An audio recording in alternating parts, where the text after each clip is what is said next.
Excuse me, I must look an awful mess. Just finished a 13-hour night shift. Should have been 12 hours, but you know what it's like in nursing. There's always something else that needs to be done. And the patients, they've got to come first. You know that woman, Mrs. Avery? The old one that died last week? The one that owns the jewellery shop on the high street. Well, her family came back to hospital to give me these today. Aww. They just wanted to say thank you, you know, for being so kind and looking after her mum so well. Aww. I have to put it with my collection.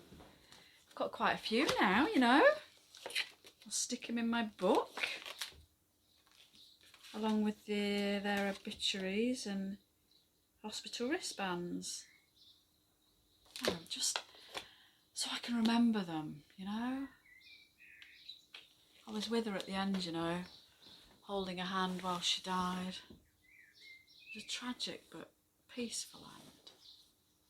I saw her pupils dilate and then just stare into nothing as her soul departed. I was the last person she saw. Hopefully, I gave her, you know, some peace and comfort as she died. I stayed an extra hour after my shift ended to be with her.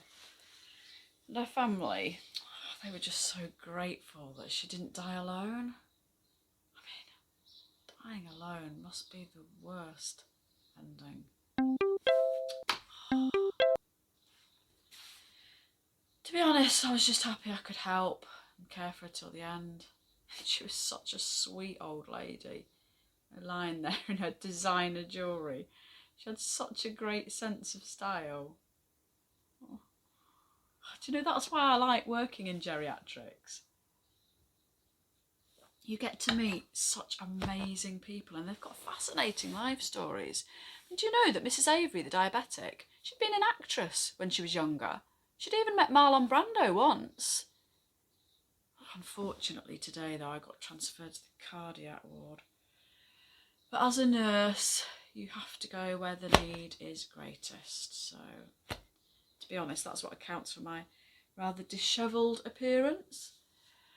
Oh, Mr. Jones, you know, that 78-year-old with heart disease and memory loss, bloody well peed all over me. I would have changed, but before that, Mrs. Butler, the cardiac patient in 13C, well, she had a small mishap. I was trying to put in a new cannula for an IV drip and I just really don't know what happened, but, well, I must have hit a vein or something because blood just shot out everywhere.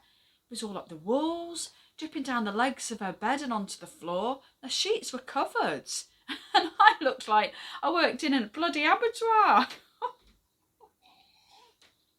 Fortunately, no one was around though. She was practically unconscious by this time anyway.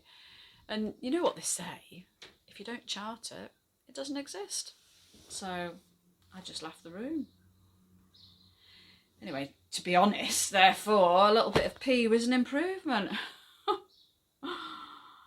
Oh, I could have changed before I got home, but it does make matron a bit suspicious if I keep changing my scrubs. Anyway, what's the point? Take the bus home and I'm sure the seats have been covered in a lot worse.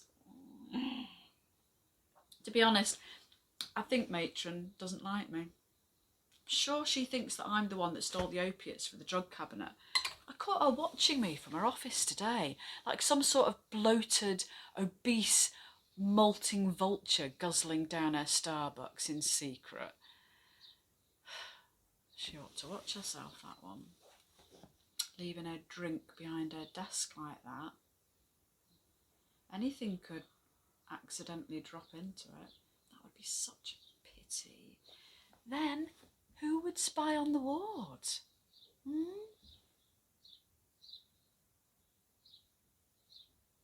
Anyway, I think I'll pop down to geriatrics tomorrow on my break. Visit some of my old patients. Apparently, they miss seeing my happy face. And the ward sister thinks that I'm really good for patient morale. Hi, Chrissy. Yeah, I'd love to come in. Anyway, that Mr. Clark, you know, the lovely butcher from Bexley, the one with the Rolex, he's going to die soon. He's taken up a hospital bed for far too long. Needs to go. There's no point in him just loitering there, waiting for a slow death. It's my job to help him die. Oh, don't worry. I'll be there at the end to make sure he goes quickly and with no fuss. It's annoying when they make a fuss. It just gets a bit messy then. But I fixed that this time.